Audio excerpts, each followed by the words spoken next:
Արմավիրի մարզում այսօր գյուղատնտեսական սպասարկման նոր կենտրոն է բացվել։ Հանրապետությունում գործող 7 գյուղատնտեսական սպասարկման կենտրոններից միայն մեկն էր այգեգործական։ Այսօր բացված կենտրոնը կլինի երկրորդը։ Շատ եմ կարևորում այս կենտրոնների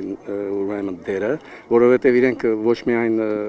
զբաղվելու են, ասենք, գործիքների, թունաքիմիկատների, պարարտանյութերի վաճառքով, այլ նաև ուսուցողական կենտրոններ են լինելու։ Միացյալ Նահանգների արտակարգ եւ լիազոր դեսպան Ռիչարդ Միլսը նշեց, որ այս կենտրոնները կարող են վերափոխել գյուղական համայնքի կյանքը ֆերմերների համար դառնալով կարևոր գործիք։ Մենք գիտենք, որ Հայաստանի գյուղատնտեսության ոլորտում ներգրաված մարդիկ տարածաշրջանում առավել արդյունավետ տնտեսվարողներից են։ Մենք հավատացած ենք, որ գյուղական համայնքներում աճի եւ զարգացման մեծ պոտենցիալ կա։ Մենք կբացենք եւս 4 այսպիսի կենտրոններ։ Նախարարը խոստացավ դրսից լավագույն մասնագետներ հրավիրել ոլորտի նորագույն տեխնոլոգիաները տեղական գյուղացիական տնտեսություններին ներկայացնելու համար։ Կենտրոնը հետագայում կզբաղվի նաև կաթիլային ոռոգման համակարգերի ու հակակրկտային ցանցերի ներկրման եւ վարկային ծրագրերի իրականացմամբ։ Լիանա Ներսիսյան, ժամը լրատվական։